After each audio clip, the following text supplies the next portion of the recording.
You're listening to the On the Media Midweek podcast. I'm Micah Loewinger.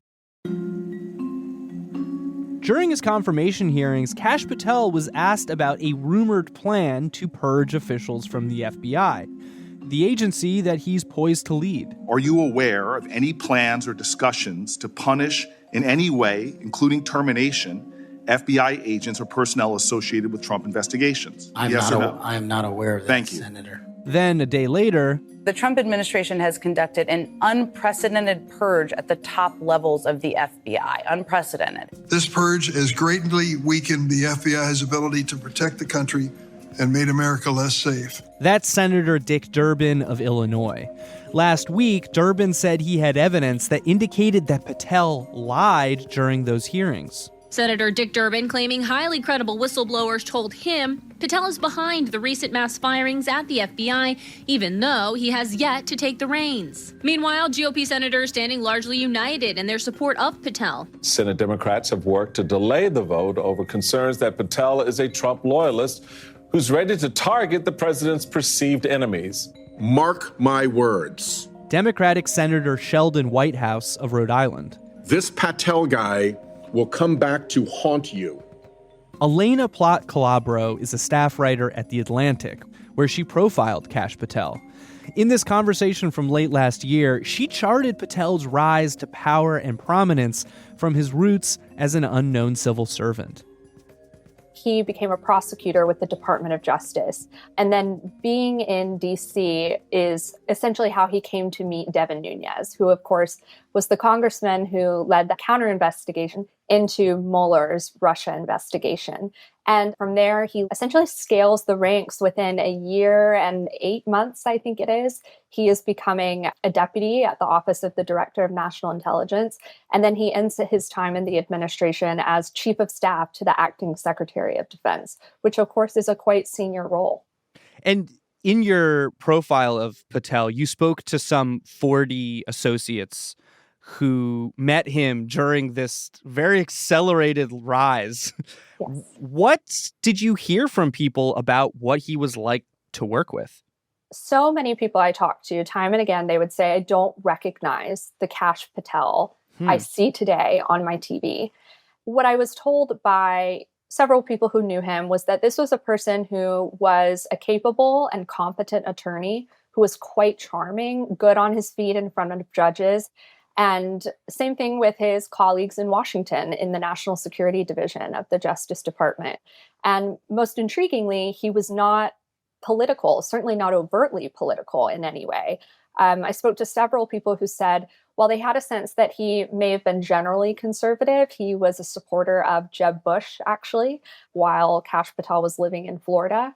But beyond that, there was absolutely nothing to suggest that he would take the path that he has ultimately taken. So then what exactly was the turning point where he became this mega pro-Trump guy?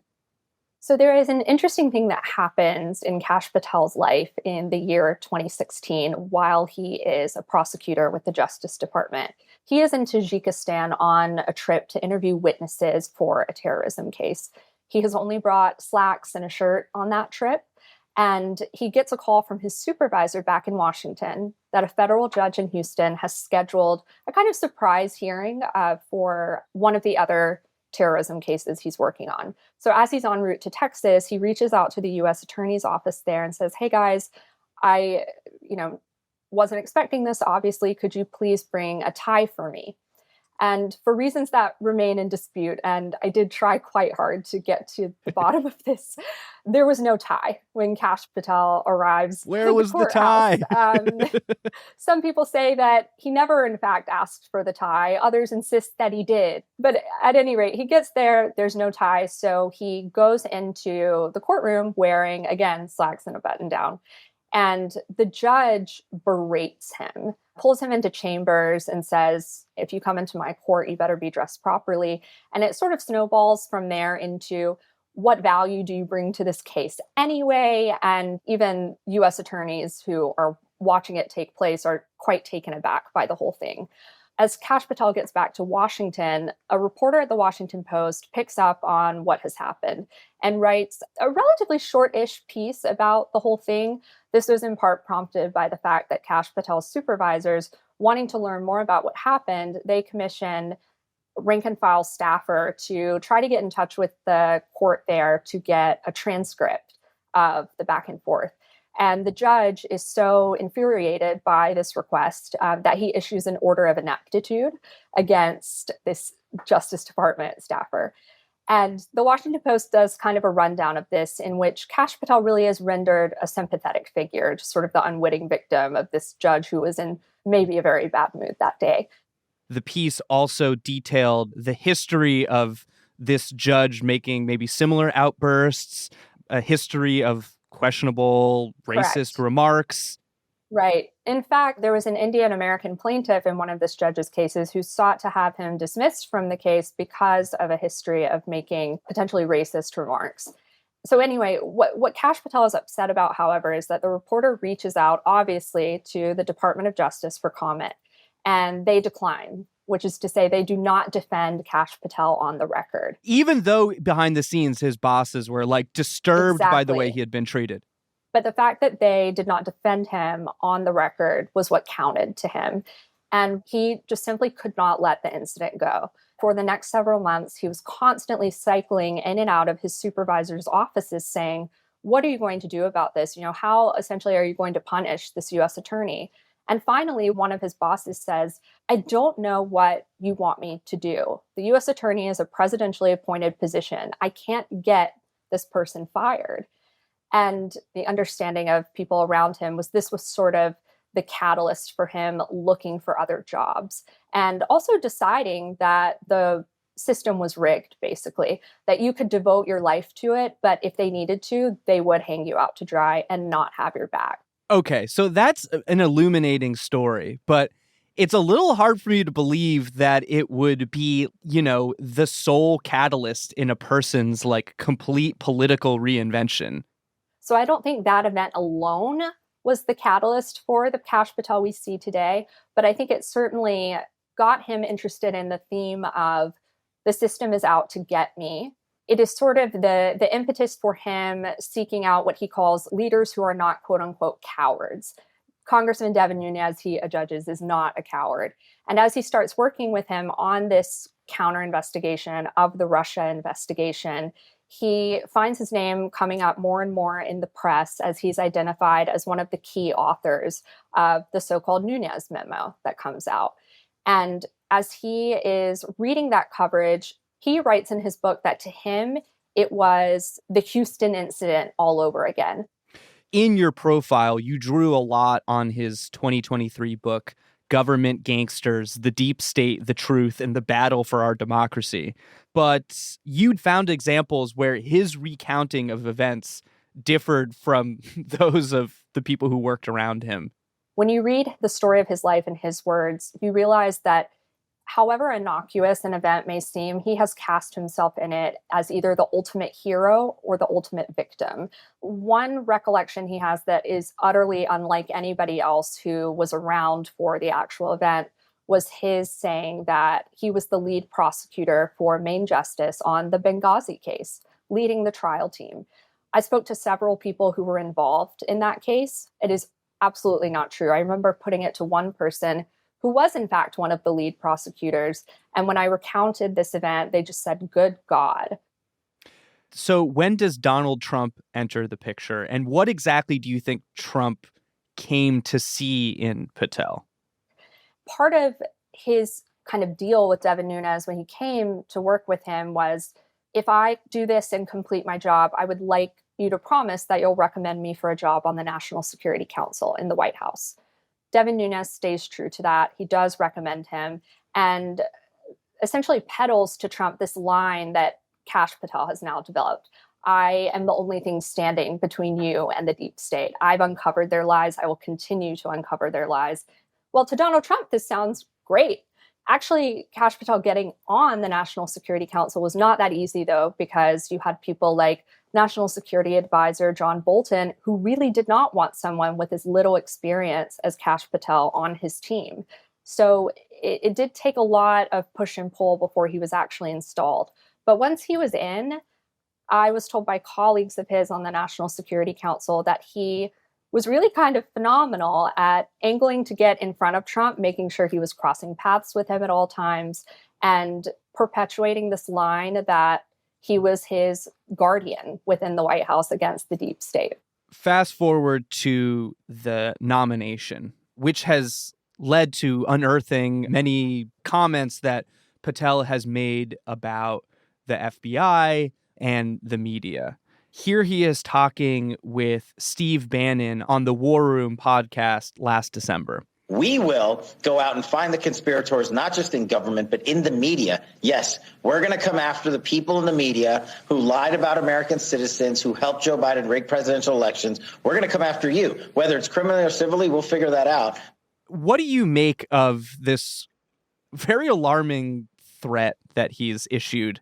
I think Kash Patel is somebody who you have to take deadly seriously when it comes to statements like that. A really instructive anecdote to keep in mind is that toward the end of the Trump administration, Kash Patel, in his position as chief of staff to the acting Secretary of Defense, became really enthralled by the so-called Italygate conspiracy, which is related to Trump's election fraud conspiracy theory. This is like an extremely convoluted subplot of like the larger conspiracy theory that satellites and military technology were used to rig the election for Joe Biden in 2020. It's not for the casual election fraud conspiracy theorist. And in his position, he is able to get it up to White House Chief of Staff Mark Meadows to say, we need to send people to Europe to talk with these men and try to investigate the two men who were behind, theoretically, the Italygate conspiracy. The fact that he was able to get that far and was stopped only because some of his own colleagues in DOD and other agencies said, no, I don't think we should do this, and I'm not going to do this. He has not been shy in roles far less powerful than that of FBI director, of using his sort of whim-driven theories or QAnon-related fringe conspiracies to put them at the centerpiece, essentially, of the work that he is doing.